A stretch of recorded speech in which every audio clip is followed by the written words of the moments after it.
like, share and subscribe my channel. Saumya ने ये सुना और उसने तुरंत ही अपनी आंखें नीचे कर ली और कहा, सॉरी मिस्टर मल्होत्रा, मैं आगे से ध्यान रखूंगी। ऋषभ सौम्या की बातें सुनकर लगभग पागल होने वाला था। उसने सौम्या की तरफ देखते हुए कहा, यहाँ आओ। सौम्या एक पल के लिए अपनी जगह रुकी रही और अंत में आगे बढ़कर ऋषभ के सामने जाकर खड़ी हो गई। तभी ऋषभ ने कहा, मेरी व्हीलचेयर को धक्का दो।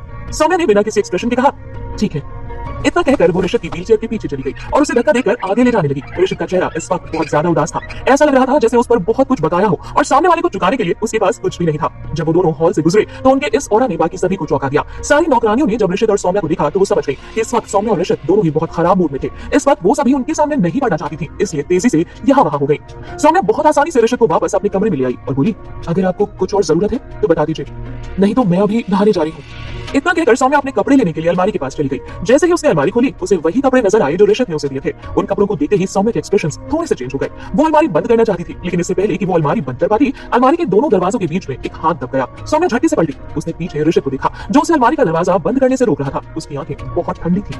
उसने सौम्या की तरफ देखते हुए कहा, तुमने अभी तक मेरे खरीदे हुए कपड़े क्यों नहीं पहने? तुम्हें इन कपड़ों से इतनी प्रॉब्लम क्यों है? सौम्या एक कदम पीछे हट गई और धीरे से बोली, मिस्टर मल्होत्रा, आप मजाक तो नहीं कर रहे? हम दोनों एक बिजनेस कॉन्ट्रैक्ट में हैं। ऐसे में मैं आपके खरीदे कपड़े कैसे पहन सकती हूँ? अपनी बात खत्म करने के बाद सौम्या मुड़कर वापस चली गई। जैसे ही वो वहां से गुजरी, ऋषभ ने उसका हाथ पकड़ लिया। ऋषभ ने सौम्या की तरफ देखा और कहा, अगर मैं कहूँ कि मैं चाहता हूँ तुम ये कपड़े पहनो तो? सौम्या ने अपनी भौहें चढ़ाई और फिर अपनी कलाई पर ऋषभ के हाथ की तरफ देखा। एक पल के लिए वो रुक गई और अपना सर हिलाते हुए बोली, ठीक है। ऋषभ ने सौम्या का हाथ छोड़ दिया। सौम्या वापस से अलमारी की तरफ गई और उसने ऐसे ही बिना देखे एक जोड़ी कपड़े उठाए और बाथरूम में चली गई। ऋषभ ने अलमारी का दरवाजा खुला हुआ देखा तो उसे बंद कर दिया और बोला, ये हो क्या रहा है? अब तक ऋषभ चाहता था कि सौम्या उसके खरीदे हुए कपड़े पहने, लेकिन अब जब सौम्या वो कपड़े पहनने के लिए तैयार हो गई थी तो भी वो इस बात से सेटिस्फाइड नहीं था। सौम्या के बाथरूम में जाने के बाद कुछ देर बाद ही पानी गिरने की आवाजें सुनाई देने लगी। उसी वक्त बेड के पास रखे फोन की घंटी बजी, लेकिन सौम्या बाथरूम में थी, इसलिए उसे फोन की घंटी बजने की आवाज सुनाई नहीं दी। ऋषभ ने पहले तो फोन की इस घंटी को ना सुनने का नाटक किया, लेकिन जब फोन लगातार बजता रहा तो ऋषभ ने अपनी व्हीलचेयर को फोन के पास बेड की तरफ घुमा दिया। उसने फोन उठाया और देखा कि कॉलर आईडी पर एक अनजान फोन नंबर फ्लैश हो रहा था। ऋषभ ने तुरंत ही फोन उठा लिया। इससे पहले कि ऋषभ कुछ बोल पाता, सामने से किसी आदमी की बेचैनी भरी आवाज सुनाई दी, सौम्या, आखिर तुमने मेरा फोन उठा ही लिया। सौम्या? ऋषभ ने यह आवाज सुनते ही खतरनाक ढंग से अपनी आंखें से खोली। सामने वाला आदमी उसे इतने प्यार से कैसे बुला सकता था? भले ही दूसरी तरफ मौजूद आदमी को इस तरह के खतरे का एहसास नहीं था, वो अभी भी लगातार बोले जा रहा था, सौम्या, क्या तुम मुझे माफ करने के लिए तैयार हो? उस दिन जब तुम हॉस्पिटल से बाहर निकली थी तो मैंने तुम्हारे साथ जानबूझकर ऐसा नहीं किया था। मुझे उस दिन तुम्हें इतनी अजीब बातें नहीं बोलनी चाहिए थी। इतना कहने के बाद सामने वाला आदमी एक पल के लिए रुका और आगे बोला, सौम्या, मुझे तुम्हारी बहुत याद आती है। मुझे हम दोनों की पास्ट की भी बहुत याद आती है। क्या तुम मुझे एक और मौका नहीं दे सकती? ऋषभ इस तरह शांति से उस आदमी की बातें सुन रहा था। तभी सामने से फिर से आवाज आई, सौम्या, तुम कुछ बोल क्यों नहीं रही? तभी ऋषभ ने मजाक उड़ाते हुए अपने आप से कहा, क्या बात है, इतनी बेचैनी? अब ऋषभ को यह पता चल गया था कि ये फोन करने वाला आदमी सौम्या का पहला पति था, जो इस वक्त उससे बात करने के लिए इतना बेचैन हो रहा था। ऋषभ ने फोन उठाया और एक बार उस नंबर को फिर देखा और फोन को अपने कान से लगाते हुए टॉन्ट करते हुए बोला, अगर तुम चाहते हो तो मैं तुम्हें मरने का एक मौका दे सकता हूँ। फोन की दूसरी तरफ एक पल के लिए सन्नाटा छा गया और अगले ही पल फोन की दूसरी तरफ से फोन कटने की आवाज सुनाई दी। फोन के कटने से साफ पता चल गया था कि सामने वाला आदमी डर गया था, इसलिए उसने फोन रख दिया। लेकिन सबसे बड़ी बात तो ये थी कि वो आदमी अभी भी सौम्या के साथ रहना चाहता था, लेकिन वो इतना ज्यादा कायर था। एक ऐसा आदमी किसी बेवकूफ औरत को अपने लिए इतना ज्यादा लॉयल कैसे बना सकता था, और वो भी तब जब उसकी एक्स वाइफ दूसरी शादी कर चुकी थी। ऐसे में वो औरत अभी भी अपने पहले पति के बच्चे को जन्म देना चाहती थी। क्या ये औरत पागल तो नहीं हो गई थी? बच्चा? अचानक ऋषभ को एहसास हुआ कि वो बच्चा अभी भी सौम्या के पेट में था।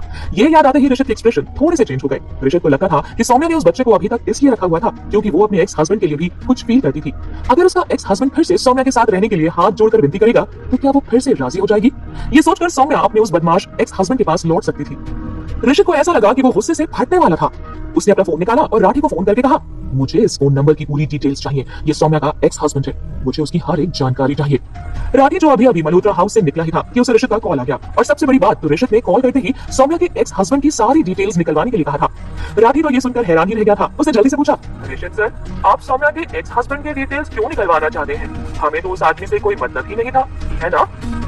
ऋषभ ने गुस्से से तेज आवाज में कहा, मैंने जितना कहा उतना करो। मैंने तुमसे कहा कि उसकी डिटेल्स निकालो तो तुम्हें उसकी डिटेल्स निकालनी चाहिए। इतनी बकवास करने की कोई जरूरत नहीं थी।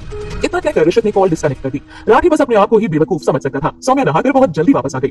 जब वो वापस आई तो वो बहुत ज्यादा नॉर्मल हो चुकी थी, लेकिन ऋषभ वास्तव में इस वक्त उसके बिस्तर के पास ही था। वो थोड़ा अजीब फील कर रही थी, इसलिए वो देखने के लिए ऋषभ के पास चली गई। ऋषभ ने तुरंत ही सौम्या की तरफ देखा। इस वक्त सौम्या ने लाइट पिंक कलर की सैटिन की नाइटी पहनी हुई थी। उस नाइटी की खूबसूरत फ्लैट कॉलर ने सौम्या की कॉलर बोन को और भी ज्यादा हाईलाइट किया हुआ था। नहाने के बाद उसकी स्किन बहुत सफेद और चमकदार हो गई थी। ये देखते ही ऋषभ की आंखें अचानक से काली पड़ गई। एट लास्ट ऋषभ ने सौम्या को अपने खरीदे हुए कपड़े पहने देख ही लिया।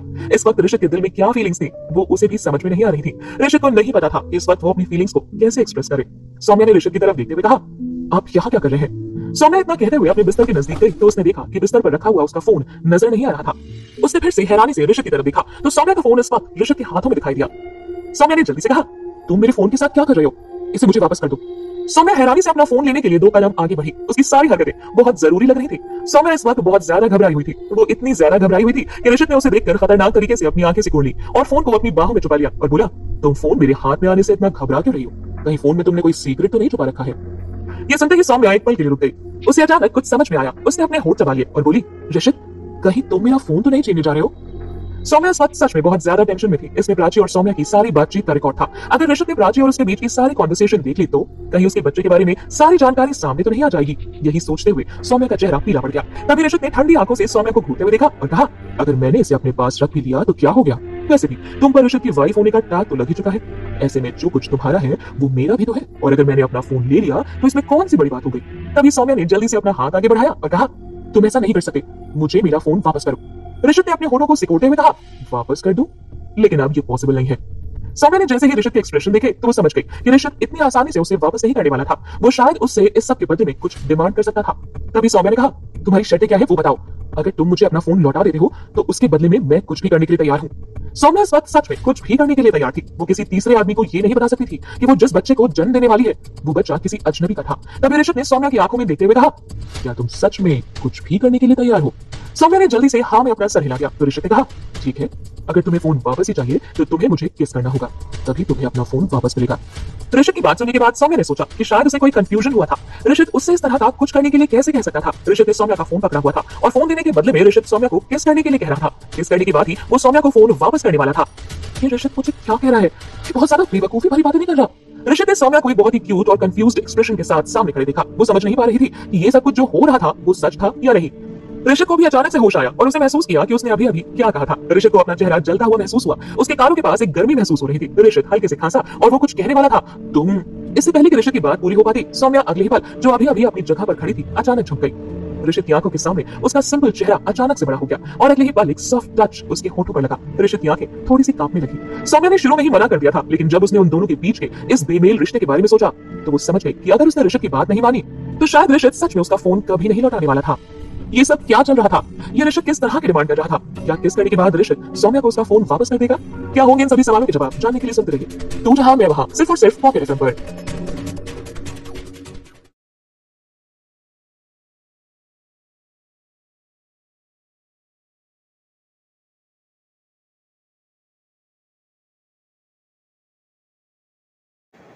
Like, share and subscribe my channel.